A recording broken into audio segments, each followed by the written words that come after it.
C'est l'événement culturel du mois de juillet. Le festival Tahiti Tiamai a été officiellement présenté à la presse ce matin par le ministre de la Culture, Herimona Mamatua Yahutapu, au programme des soirées qui vont s'étaler du 1er au 10 juillet. 14 groupes de danse et 10 formations de chant. C'est la troupe de Matani Kainuku, Nonahere, qui ouvrira le festival avec à nouveau une légende de Mahina. Mais c'est avec Hitireva que nous avons rendez-vous ce soir. Nous allons rejoindre Jackie Briand en direct de Whareute, où la troupe est en train de répéter. Jackie Briand, vous allez présenter un spectacle qui serait un condensé de ce que vous avez fait durant toutes ces années. C'est bien ça? C'est exact, avec Kehao qui est chef de troupe et l'équipe avec qui on travaille, les musiciens, les répétiteurs.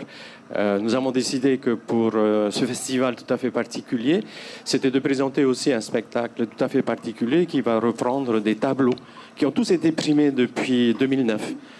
Ce sont des prestations que nous avons réalisées à Tuata, mais aussi sur le Mare Ararau. Et donc ce sont des extraits avec les meilleurs danseurs, le OTA Parima primé, Hivina primé. C'est une combinaison de toutes ces prestations qui nous ont permis d'avoir aujourd'hui une signature particulière de Hitireva avec cette troupe. Aujourd'hui réduite comme toutes les autres troupes, avec 80 artistes, danseurs, danseuses et 20 personnes aux percussions. Alors justement, la troupe a dû se réadapter aux normes sanitaires. Il n'y a pas eu des danseurs qui se sont sentis un peu lésés du coup? Si, évidemment.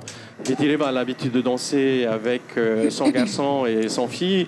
Rappelez-vous l'année dernière, il y a 2 ans, pour le spectacle de Tupaya, avec une trentaine de personnes au niveau de l'orchestration. Donc il a bien fallu expliquer aux uns et aux autres que nous n'avons pas la possibilité d'aller au-delà et que chacun doit faire un effort.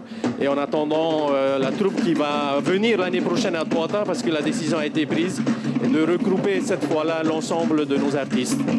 Alors un condensé en 45 minutes de 12 spectacles différents, c'est aussi un challenge pour vous, hein? Oui, donc il a fallu réduire le temps d'exécution. Un tableau est aux alentours de 1:30, voire 1:45, donc c'est très minuté. Il faut faire monter ensuite le orero pour expliquer le tableau suivant et donner une coordination. Depuis le premier spectacle, Tefa'a, jusqu'au dernier Tupaya, il a fallu ensuite beaucoup d'imagination pour donner du sens et un fil conducteur à l'ensemble de cette préparation qui est en cours. Et en arrière-plan, vous voyez déjà une très grande avancée et une maîtrise de nos danseurs et nos danseuses. Je ne vous parle pas de l'orchestre qui régulièrement maintenant a parfaitement assimilé les changements de rythme en fonction des changements de thématique. Merci Jackie Briand, bon courage et on vous retrouve donc le samedi 10 juillet en deuxième partie de soirée sur la scène de Tuata.